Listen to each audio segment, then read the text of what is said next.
There are high. Do you remember Blue Monday and all the beautiful things that torn up this country? They would rather the music speak for itself, so I'd like you to just say hello and sing a lot more.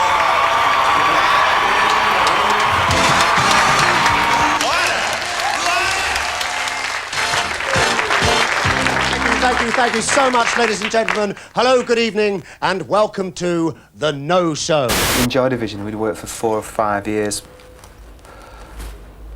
Making this group successful, we'd wrote a whole set of songs, and suddenly it was gone, suddenly it was decimated.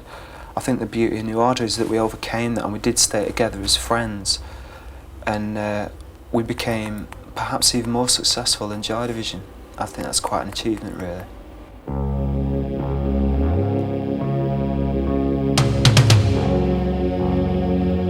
This is the story of New Order. It's a relentless story of beginnings and endings, of excess and cunning, of pride and immaturity. It's the most curious and chaotic of rock stories, and who's to say that it really happened?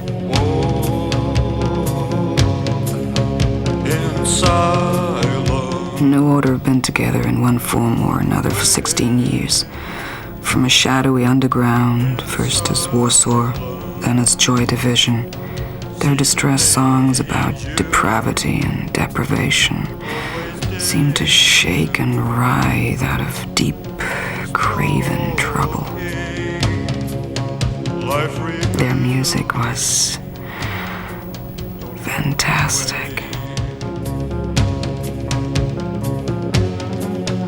Not many noticed, because after 2 volatile, intimate albums, just as Joy Division were heading off into their own sensational rock adventure, maybe even to become perverse superstars, their singer, Ian Curtis, snagged on the jagged edge between the pleasure of it all and the pain. Killed himself. This was some end. 4 years, hard work disintegrated. This is a story of New Order and how they endured, how they rebuilt, how they began again, changed their mind and the whole body of what they were because of a death, a new girl member, a change of name, an adoring manager, because of obscure disco music and Manchester nightlife, because they cared, because they couldn't care less. This is the story of New Order. A story that begins with the story of another group. I have to have my mask on for this, hold on. All right. Cut. Steve, cut. That wasn't too hard. The story of Joy Division. The holy voice of Ian Curtis.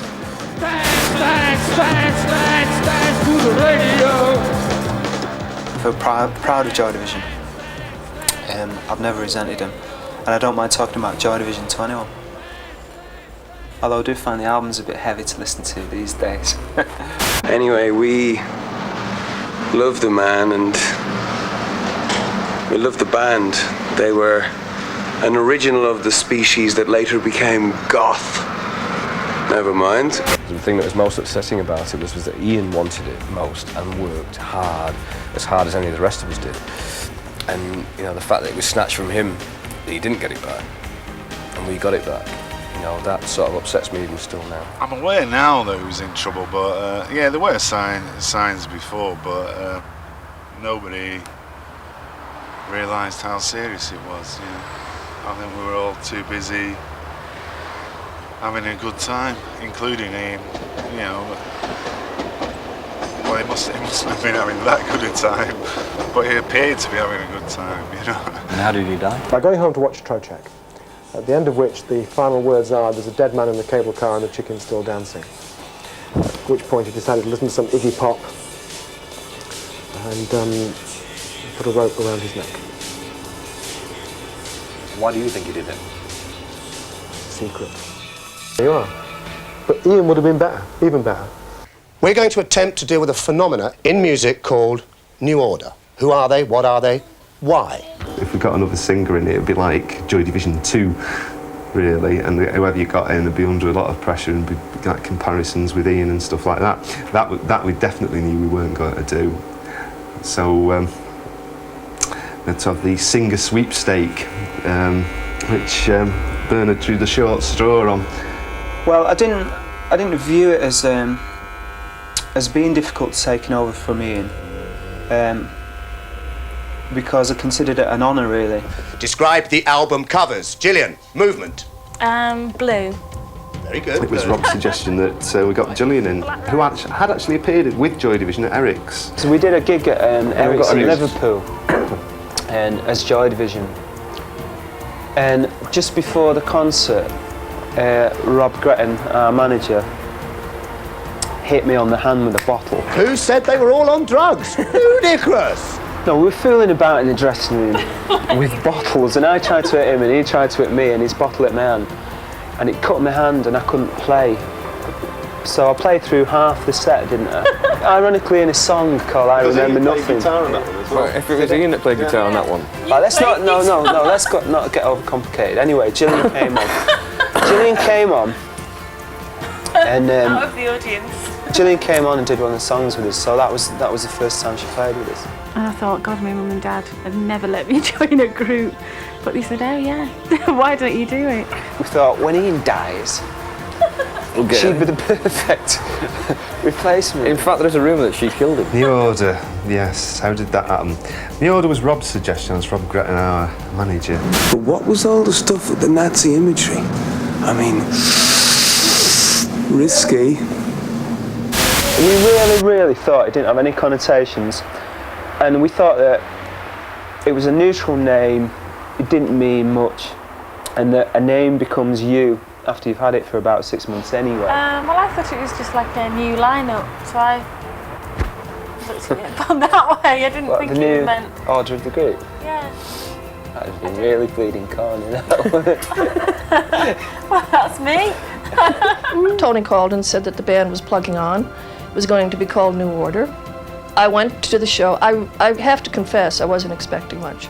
Although I liked the band, I thought this was really quixotic. But I was stunned by how good the band was. And those qualities that had originally been there were still in the band. I mean, they didn't die with Ian Curtis. The first thing we did was Ceremony, and In a Lonely Place, where Ian had written the lyrics the week before he died. And what we did was we had rehearsal tapes of those two songs, and we put them through a graphic equaliser to try and find out what his lyrics were. So maybe I helped a little bit there.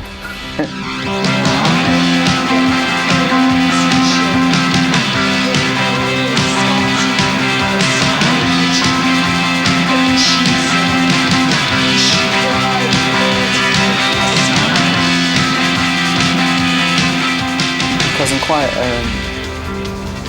quite a personal, a private person, and I like keeping my thoughts to myself. I don't even like doing this interview now, and I'm the kind of person who likes to stand in a corner and watch everyone else. And I don't wake up in the morning and go, "Hey, I've got a message for the world," because I haven't got a message for the world, unless I really dig deep,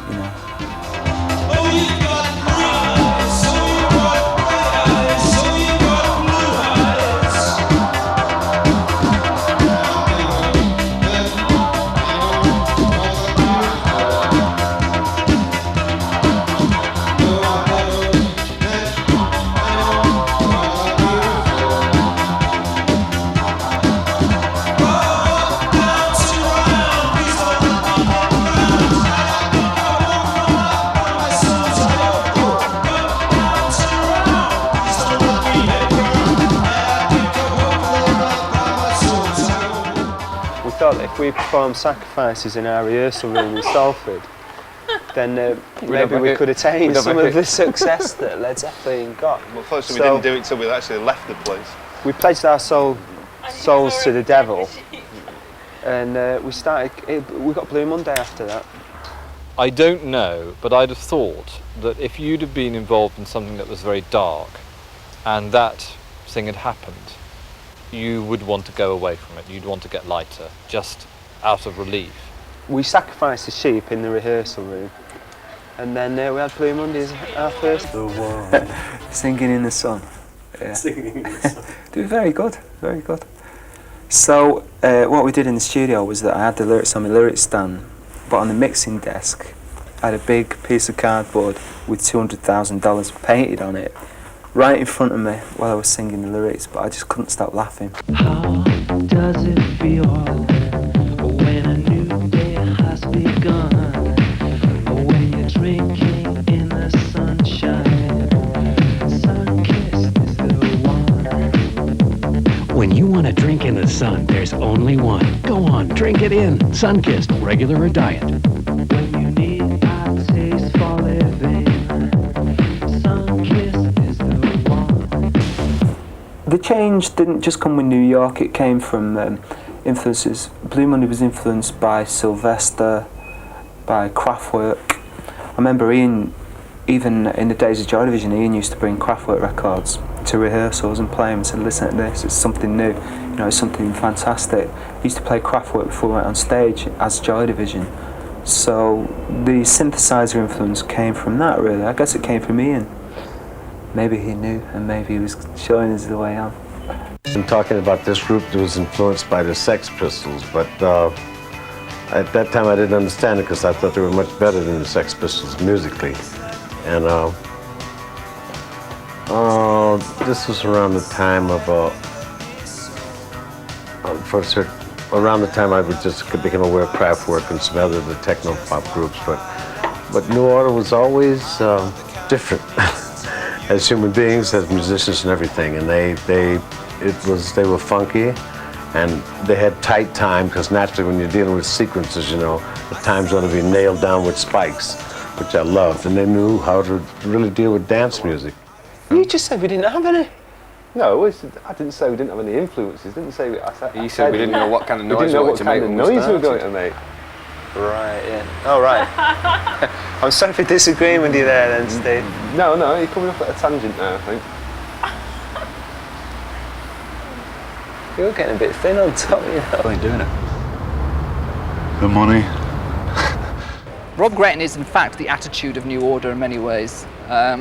Most managers, the traditional role of the manager is to smooth things over, to make life easier. Rob Gretton's role in New Order is to roughen things up to make life more difficult and to make sure that they retain true to the original ideals. With the New Order sleeves, you helped create a very unusual entertainment secret, didn't you? Yeah, it was the notion that the fans knew about something that wasn't so publicly on display.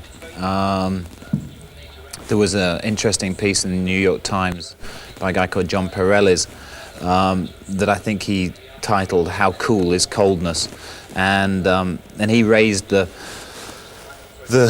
proposition of a mass-produced secret, something that you know, between 100,000 and 500,000 pop fans knew about, that wasn't part of the sort of public marketing machinery, that they would go in and find a New Order album even though it didn't say New Order on the front. Stephen, do you understand Peter Saville? No. These are beautiful sleeves. I mean, we always had a thing, you know, someone's going to buy something from you. Someone's going to actually have a relationship with you by buying this object. Let's make this object as wonderful as possible. It's like a respect thing. A respect for the punter who's buying your product. So make it beautiful. And here came this designer who would make wonderful, wonderful sleeves and wonderful, wonderful objects. And so we used him. And we all became partners, we worked together, we enjoyed it. And then New Order get tagged with the idea of being faceless because they're clothed in the inscrutable Saville design. They were clothed in the inscrutable Saville design, but there was no conscious theory to do that. But it worked out nice. It was increasingly obvious that the perception of New Order was the received perception from the packaging. You know, to me it just seems like a part of New Order. It's like, I couldn't imagine New Order without Saville, in the same way that I couldn't imagine it without Rob. I do believe that they're very good at constructing an image. And I think, and part of how good they are in constructing their image is to pretend that they're never constructing an image. Very rarely do they go, that's nice. Usually, I mean, the best I usually get is that they don't much mind things. Very often in the past they've hated things, but by that time, you know, it's been on sale in the shops or something, so it's too late to change it. Their attitude about singles and covers and their persistence in terms of really dealing with quality presentation and marketing, you know, with the videos like with Jonathan Demme and all these people. It just fascinated me because they were very serious about the entire way that they were perceived. I don't think about what I do, I just do it. You know what I mean? I don't contemplate what I do. I just do things, and I don't even think about the meaning of the lyrics until after I've written them. I'll write a whole song, and then not until the whole thing is finished could I pull the lyrics apart and tell you what they mean. I just believe in doing things in a very natural way.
Another myth, right? Don't do interviews, right? The silent group, won't talk to the press. It was, you know, the lead singer had died. The only question worth asking is, why did he kill himself, and how did you feel at the time? And they didn't want to answer that question. So they didn't do interviews. So they become the group that doesn't talk to the press. It was bullshit. Myth number one, New Order are a band who don't give interviews, which is actually the most asked question in interviews. Why don't you give interviews? Very strange. It was just because of that fact, really, that we weren't trying to make ourselves out as sort of, oh, we're carrying on despite our tragic loss.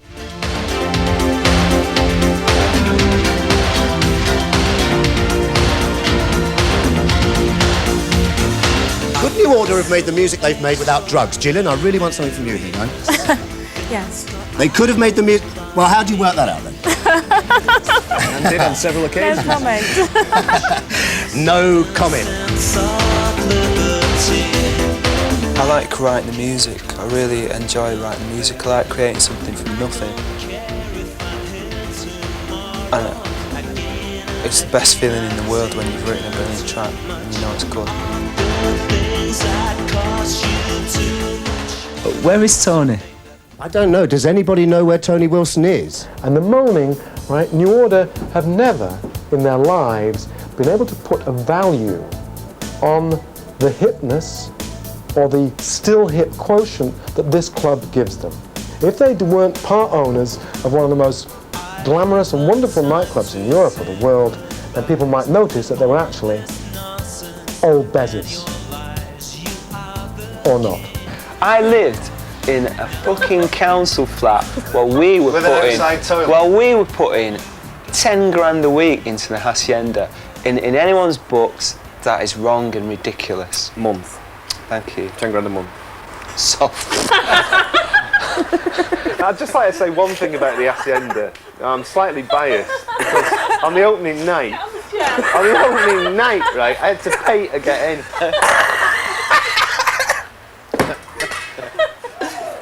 And it took me 9 years to get one free drink. Gillian's sister used to get in on the guest list by impersonating Gillian. I'm not a bitter man. How would you describe a New Order fan? I think there's two types. I think there's kind of spotty student types, whoops. And there's your kind of football hooligan types.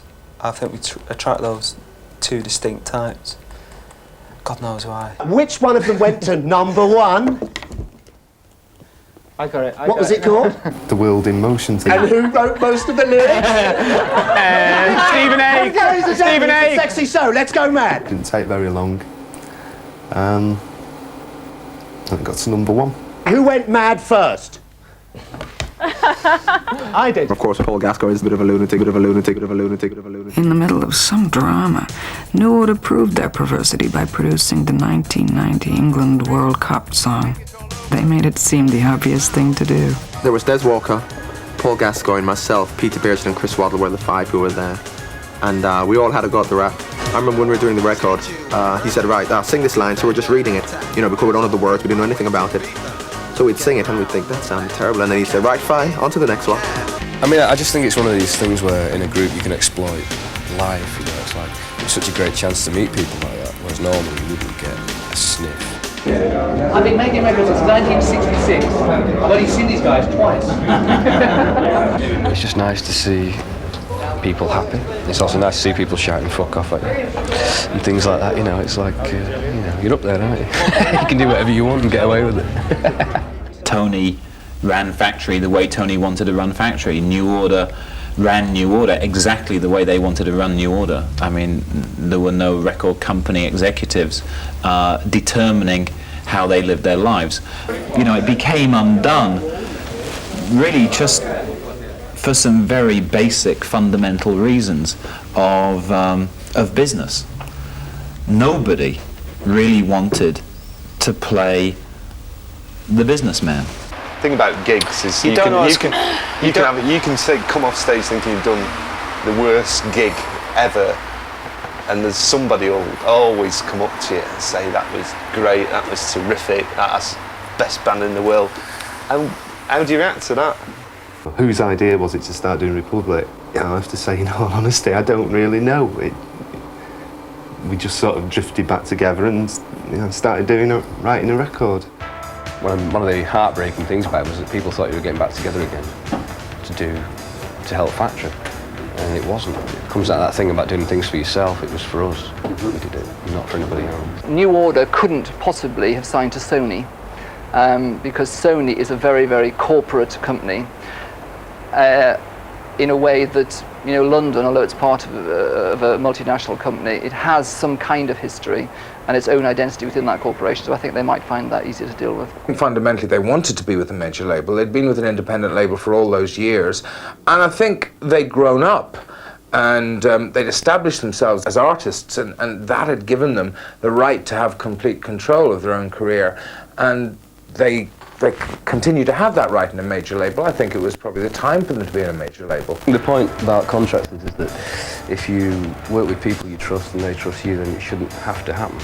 So it wasn't one of the happiest moments in my life. No, I wasn't sad about signing to a major. To be honest, it was a relief. I think it would have finished us off if we would have carried on with Factory, really. The only thing I'd like to say about New Order now, really, is that Regret is an absolutely fantastic single. And after that, anything. Ever been any moments during the history of New Order where you felt yourself going slightly mad? No, I don't think so, no. No, I'm quite a together person, really. So what's your behaviour like when you go on tour? Depends what sort of physical state I'm in, really, because it takes it out of you a lot, especially our kind of touring. If I'm not too good physically, I'm a bit bad-tempered, shall we say. But then out we are. The group and yourself be doing some quite strange things. No, only when you're on tour, really, it starts turning into Spinal Tap. Thank God you realise that you are turning into Spinal Tap and getting upset about the slightest little thing. That's how you think you're going mad, but at least you can recognise it. After all, it's that simple.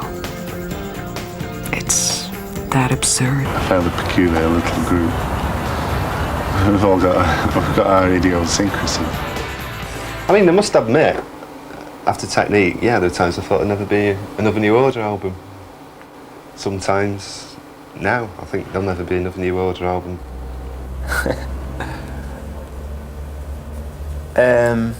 I can't say at this moment.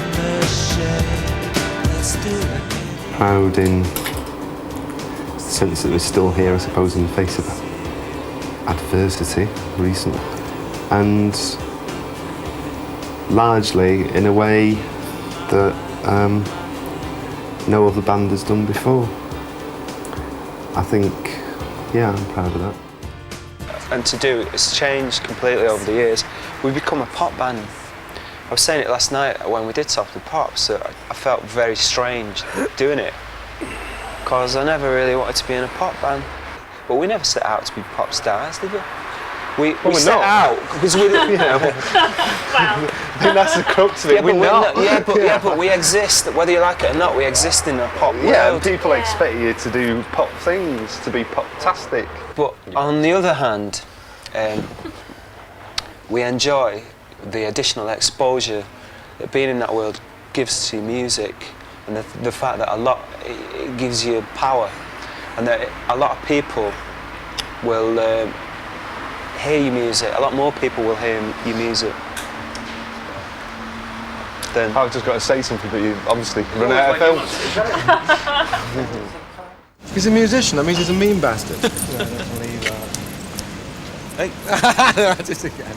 You cunt. Go on. Yeah, you ruined my career.